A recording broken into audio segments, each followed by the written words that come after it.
अरे बबीता बहू, देख तेरे ससुर की थाली में रोटी घट गई है, एक रोटी डाल दे। जी दादी माँ। बाबूजी रोटी।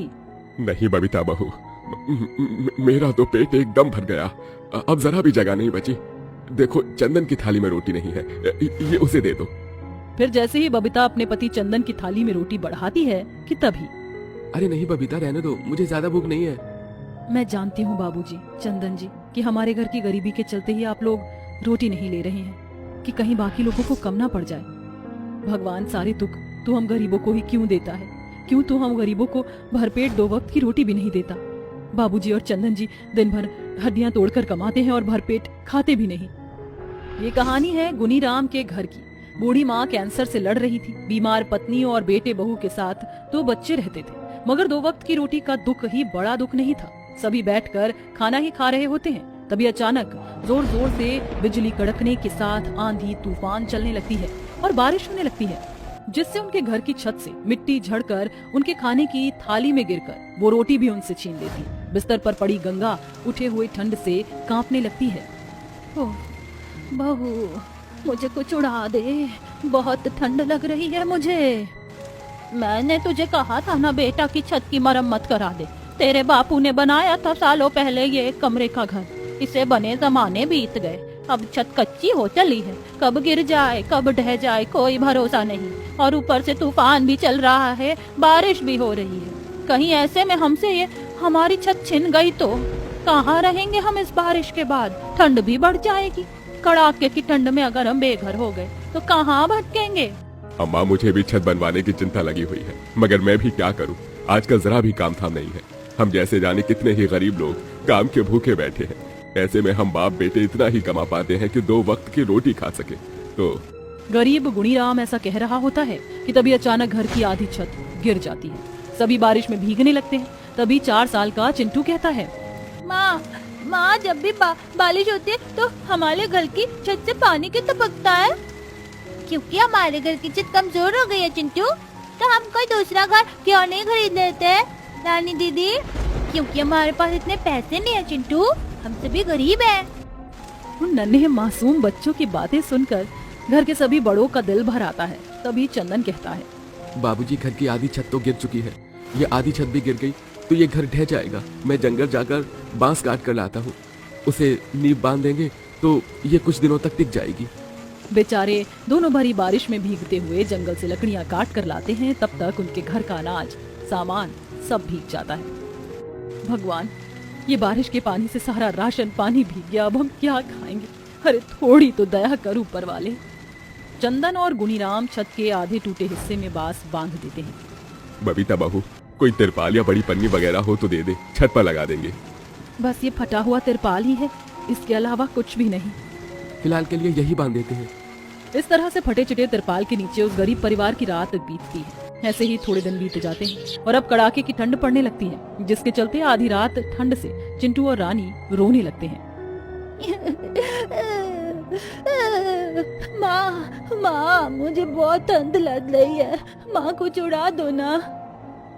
मुझे भी ठंड लग रही है माँ, देखो ना हमारी छत खुली होने की वजह से ठंड और भी अंदर आ रही है। बबीता और चंदन दोनों ही एक एक बच्चे को गोदी में लेकर सुलाने लगते हैं। सारी मुसीबत इस ठंड में ही पड़नी थी। हम गरीबों के परिवार में छत खुली होने की वजह से ठंड मेरी बूढ़ी हड्डियों में चुभ रही है। दादी माँ, मैं अभी आग जलाती हूँ। ठंड से सभी की बिगड़ती हालत देखकर बबीता आग जलाती है। बेचारे सभी गिरी हुई छत के घर में आग ताप कर रात बिताते हैं। सुबह होते ही चंदन और गुनीराम काम ढूंढने निकल जाते हैं। इस ठंड में तो सड़क पर जरा भी काम धाम नहीं, फिर हम दोनों बाप बेटे को कौन काम देगा? चंदन, चल मनचंद जी के पास चलते हैं। इस ठंड में उनकी ईंट भट्टी पर ईंट बनाने का काम चल रहा होगा। दोनों ईटा भट्टी पर आते हैं। जय राम जी की मालिक। गुनीराम, तुम इतने दिन बाद? मालिक, हम दोनों को भी अपने ईंट भट्टा पर काम पर रख लीजिए। इस ठंड में हमारे घर की छत गिर गई है, बड़ी दिक्कतों का सामना करना पड़ रहा है। माफ करना गुनीराम, पर तुम तो देख ही रहे हो पहले ही भट्टी पर कितने मजदूर काम कर रहे हैं। इस ठंड में काम धाम बड़ा ही ढीला चल रहा है, मैं तो इन्हीं की दिहाड़ी नहीं दे पा रहा। फिर बेचारे दोनों बाप बेटे खाली हाथ वहाँ से लौट जाते हैं और सड़क पर चलने लगते हैं। चारों तरफ धुंध छाई होती है और बर्फ भी गिर रही होती है। घर लौटकर वो देखते ही कि उनकी छत का बाकी का आधा हिस्सा भी टूटकर घर में गिरा हुआ है और सभी घर के बाहर ही कड़ाके की ठंड में बैठे होते हैं। अजी कहाँ थे आप दोनों? देखिए हमारी पूरी की पूरी छत गिर गई है, अब हम कहाँ रहेंगे?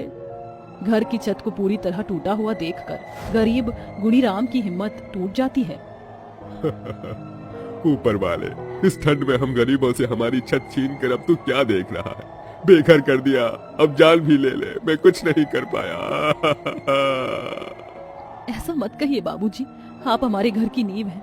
शायद भगवान इस ठंड में हमसे हमारी छत छीन कर हमारी परीक्षा ले रहे हैं। हम हारेंगे नहीं, साथ मिलकर छत बनाएंगे। मगर कैसे बबीता? बिना ईंट सीमेंट के पक्की छत कैसे बनेगी? इस गरीबी में तो हमारे पास अभी खाने के भी पैसे नहीं है। अजी हम सभी फूस की छत बनाएंगे। माँ, पिताजी, दादी माँ, मैं भी आपकी मदद कराऊंगी छत बनाने में।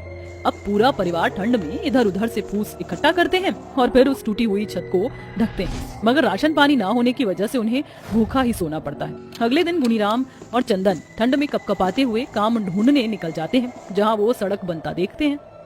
बाबूजी वो देखिए, वहाँ सड़क बनने का काम चल रहा है, चलकर वहाँ काम मांग कर देखते हैं।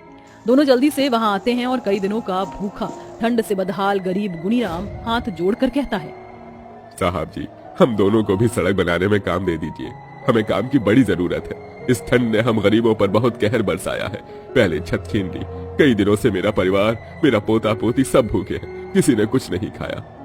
उस सरकारी आदमी को गुणीराम पर दया आ जाती है और फिर, काका प्लीज आप मेरे सामने हाथ मत जोड़िए, आप उम्र में मुझसे बड़े हैं, मैंने खुद ये गरीबी भरे दिन देखे हैं, इसलिए जानता हूँ ये ठंड कभी गरीबों को बेघर कर देती है तो कभी परिवार बिखेर देती है। आप यही काम करेंगे। फिर दोनों कड़ाके की ठंड में काम करते हैं, जिससे उनके हाथ पांव ठंड से ठिठुरने जमने लगते हैं, मगर वो रुकते नहीं और शाम को दिहाड़ी लेकर घर आते हैं। साहब जी, क्या अब हम दोनों घर जा सकते हैं? जरा रुकिए काका, आप दोनों बहुत ही मेहनती और खुददार हैं। ये लीजिए, ये तारकोल की एक बोरी और थोड़ा सीमेंट ले जाइए और अपने घर की फूटी हुई छत को ठीक कर लीजिए। बड़ी मेहरबानी साहब जी, आज तक मैंने सरकारी आदमियों को गरीबों की बस्तियों और घरों को तोड़ते देखा है, मगर आज एहसान करते देखा है।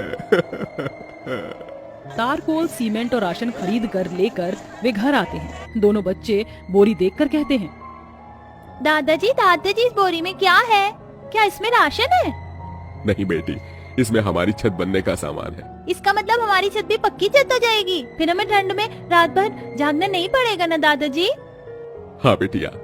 फिर गुणीराम और चंदन तारकोल सीमेंट से पक्की छत बना लेते हैं और कितनी ही कठिनाइयाँ मुश्किल देखने के बाद वह गरीब परिवार कई दिनों बाद रोटी खाता है। तेरी दया बड़ी है मेरे मालिक, मैं तेरा शुक्रगुजार हूँ जो तूने हम गरीबों की गिरी हुई छत को फिर से बना दिया और खाने को रोटी भी दी। गुणीराम और चंदन के मेहनती होने से उसके बाद से उन्हें सड़क, पुल, फ्लाईओवर बनाने का काम मिलता है और अच्छी दिहाड़ी भी, जिससे उनके घर के हालात एकदम ठीक हो जाते हैं और वह सड़क पर ठंड में रहने वाले गरीब लोगों में कंबल खाना भी बांटते हैं।